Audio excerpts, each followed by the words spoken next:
राहुल पिछले 5 सालों से अमेरिका में एक बड़ी सॉफ्टवेयर कंपनी में काम कर रहा था। उसकी मां सावित्री देवी ने अपने पति के गुजर जाने के बाद सिलाई कढ़ाई करके और तिनका तिनका जोड़कर राहुल को पढ़ाया लिखाया था। राहुल अपनी मां से बहुत प्यार करता था। 3 साल पहले राहुल की शादी अंजलि से हुई थी, जो एक बड़े अमीर घराने की लड़की थी। शादी के कुछ महीनों बाद ही राहुल को वापस अमेरिका जाना पड़ा, लेकिन इस बार उसने अपनी मां की गिरती सेहत को देखते हुए अंजलि को भारत में ही मां के साथ रहने और उनका ख्याल रखने को कहा।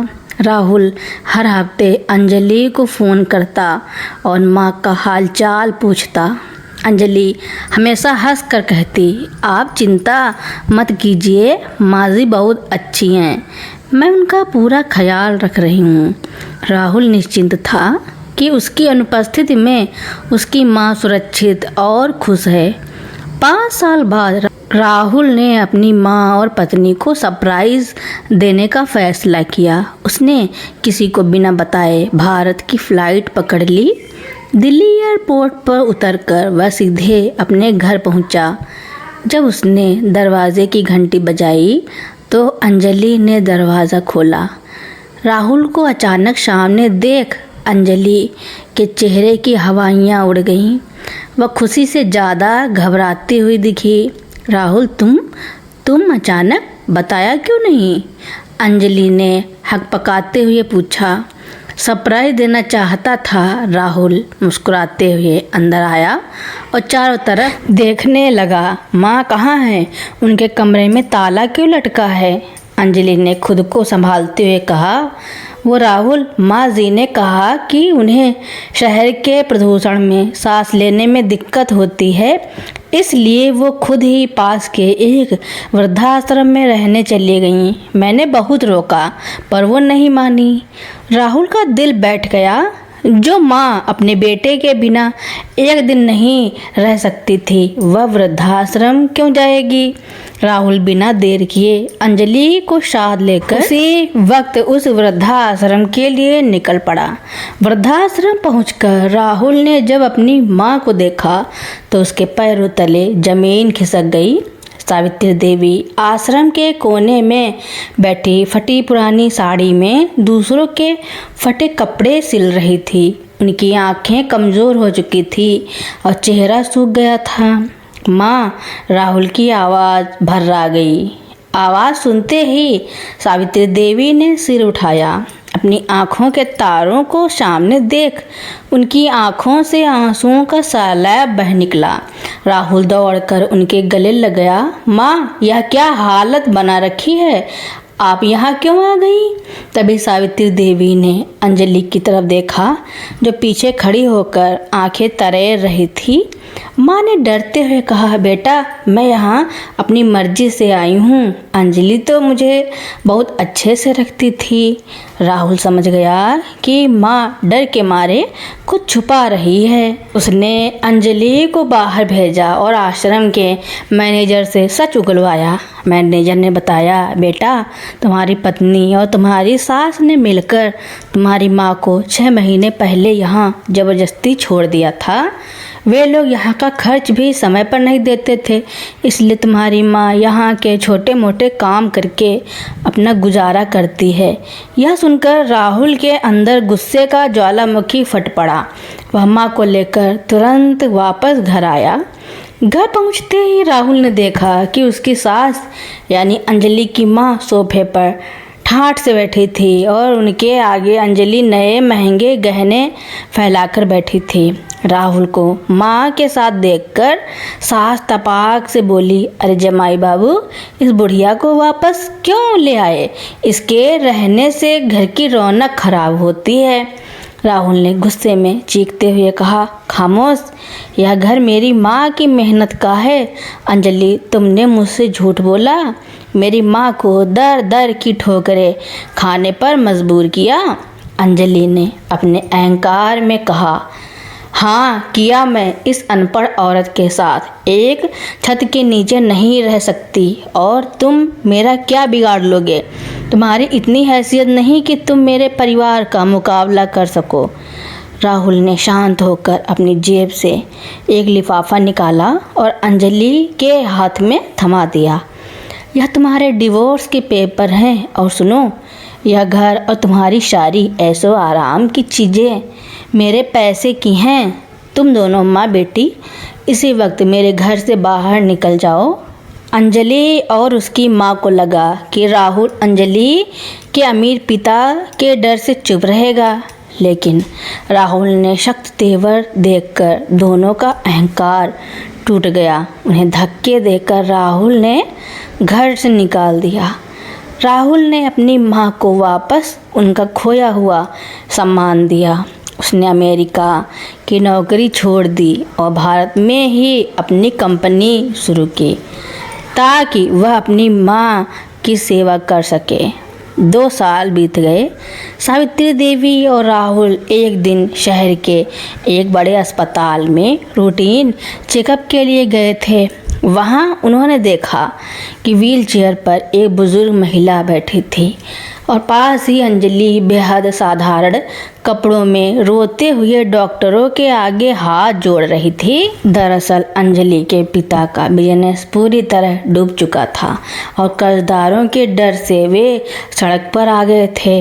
अंजलि की माँ को पैरालिसिस मार गया था। अंजलि का भाई अपनी पत्नी के साथ उन्हें बेसहारा छोड़कर गायब हो चुका था और अंजलि उसी मोड़ पर खड़ी थी जहां उसने सावित्री देवी को खड़ा किया था। अंजलि ने जैसे ही राहुल और सावित्री देवी को देखा, वो दौड़कर सावित्री देवी के पैरों में गिर पड़ी। माँ जी, मुझे माफ़ कर दीजिए, मेरे कर्मों की सज़ा मेरी माँ को मिल रही है। हमारे पास इलाज के पैसे भी नहीं हैं। मैं अहंकार में अंधी हो गई थी। अंजलि फूट फूट कर रो रही थी। राहुल का दिल अभी भी सख्त था, लेकिन सावित्री देवी की ममता पिघल गई। उन्होंने अंजलि को उठाया और राहुल से कहा, बेटा, जो बीत गया सो बीत गया। सज़ा देने वाला ऊपर वाला है और उसने इसे अपनी गलती का एहसास करा दिया है। एक औरत होने के नाते मैं इसका दर्द समझ सकती हूँ। माँ के कहने पर राहुल ने अंजलि की माँ के इलाज का पूरा खर्च उठाया। अंजलि को अपने किए पर इतना पछतावा था कि वह पूरी तरह बदल गई। सावित्री देवी के बड़े दिल ने बिखर चुके परिवार को फिर से जोड़ दिया और अंजलि अब अपनी सास की साये की तरह सेवा करने लगी। अंजलि के मन में पछतावे की अग्नि ऐसी सुलग रही थी कि उसने दिन रात एक करके सावित्री देवी की सेवा करना शुरू कर दिया। सुबह उठकर माँ जी के पैर छूना, उनके लिए समय पर दवाइयाँ और मनपसंद भोजन तैयार करना अब उसकी दिनचर्या का हिस्सा बन चुका था। राहुल यह सब दूर से देखता, लेकिन उसके दिल में अंजलि के लिए जो भरोसा टूट चुका था, उसे वापस जुड़ने में अभी समय था। अंजलि की माँ अब धीरे धीरे ठीक हो रही थी। एक दिन जब राहुल ऑफिस गया हुआ था, घर के दरवाजे पर किसी ने जोर से दस्तक दी। अंजलि ने दरवाज़ा खोला तो सामने उसके भाई रोहन और भाभी रिया खड़े थे। दोनों के हाथ में बड़े बड़े सूटकेस थे और उनके चेहरों पर हवाइयाँ उड़ी हुई थी। अंजलि, हमें अंदर आने दे, हम बर्बाद हो गए, रोहन ने घबराते हुए कहा और अंजलि को हटाकर ज़बरदस्ती घर के अंदर घुस गया।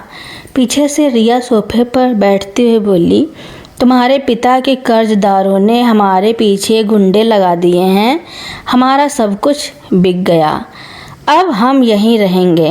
अंजलि ने हैरान होकर अपनी माँ की तरफ देखा, जो व्हील चेयर पर बैठी काँप रही थी। यही वो भाई भाभी थे जिन्होंने मुसीबत के वक्त माँ को सड़क पर छोड़ दिया था। अंजलि ने कड़कती आवाज़ में कहा, तुम दोनों की हिम्मत कैसे हुई यहाँ आने की? जब माँ बीमार थी तब तुम उन्हें छोड़कर भाग गए और आज जब राहुल जी और माँ जी की कृपा से मेरी माँ ठीक हो रही हैं तो तुम यहाँ हिस्सा मांगने आ गए। इसी वक्त बाहर निकलो। रोहन गुस्से में अंजलि की तरफ बढ़ा। तू हमें निकालेगी? यह घर तेरे ससुराल वालों का है, तेरा नहीं। और वैसे भी तेरी इस बुढ़िया सास को तो तूने ही जुबान संभल कर बात करो। रोहन, पीछे से एक कड़क आवाज़ गूंजी। सबने मुड़कर देखा तो दरवाजे पर राहुल खड़ा था। उसके चेहरे पर गुस्सा साफ दिख रहा था। रोहन ने राहुल को देखते ही अपने सुर बदल लिए। अरे जीजा जी, देखिए ना, आपकी पत्नी अपने सगे भाई को घर से निकाल रही है। हम तो बस कुछ दिन रहने आए थे। राहुल ने रोहन और रिया के सूटकेस उठाए और सीधे दरवाजे के बाहर फेंक दिए। उसने रोहन की कॉलर पकड़ी और कहा, अंजलि बिल्कुल सही कह रही है। जो बच्चे अपने माता पिता के बीमार होने पर उन्हें छोड़ देते हैं, उनके लिए इस घर में कोई जगह नहीं है। अगर दोबारा यहाँ दिखे तो पुलिस के हवाले कर दूंगा। रोहन और रिया बड़बड़ाते हुए वहाँ से भाग गए। जब वे दोनों चले गए तो अंजलि रोते हुए राहुल के सामने हाथ जोड़कर खड़ी हो गई। राहुल जी, मुझे माफ़ कर दीजिए। आज मुझे समझ आया कि जब मैंने माँ जी को घर से निकाला था तो आपको कैसा लगा होगा। मेरे भाई भाभी ने आज जो किया उसने मुझे मेरे पुराने पापों का आईना दिखा दिया। सावित्री देवी व्हीलचेयर पर बैठी यह सब देख रही थी। उन्होंने राहुल को अपने पास बुलाया और उसका हाथ अंजलि के हाथ में थमा दिया। माँ ने मुस्कुराते हुए कहा, बेटा राहुल, अंजलि अब वो पुरानी अंजलि नहीं रही। इसने सच्चे दिल से अपने कर्मों का प्रायश्चित कर लिया है। आज इसने अपने लालची भाई भाभी के आगे अपनी सास के सम्मान को चुना। अब इसे पूरी तरह माफ़ कर दो। राहुल ने माँ की आंखों में देखा और फिर अंजलि की तरफ। अंजलि की आंखों में इस बार अहंकार नहीं था, बल्कि सच्चा पछतावा और आदर था। राहुल ने मुस्कुराते हुए अंजलि के आंसू पोंछे और कहा, ठीक है माँ, अगर आपने इसे माफ़ कर दिया तो मेरा गुस्सा भी ख़त्म। कुछ महीनों बाद सावित्री देवी के घुटनों का सफल ऑपरेशन हुआ और वे फिर से अपने पैरों पर चलने लगी। पूरा परिवार अब खुशी खुशी रह रहा था।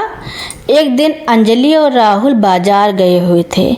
वहाँ उन्होंने देखा कि सड़क के किनारे एक चाट की दुकान पर रोहन और रिया लोगों के जूठे बर्तन धो रहे थे और दुकान का मालिक उन पर चिल्ला रहा था। उनके पास रहने को घर नहीं था और वे दाने दाने को मोहताज थे। अंजलि यह देखकर रुक गई। उसकी आंखों में आंसू थे, लेकिन इस बार वे दुख के नहीं बल्कि ईश्वर के न्याय के आंसू थे। राहुल ने अंजलि के कंधे पर हाथ रखा और कहा, देखा अंजलि, भगवान के घर देर है अंधेर नहीं। तुम्हारी माँ के साथ जो उन्होंने किया आज उसका फल उन्हें भुगतना पड़ रहा है।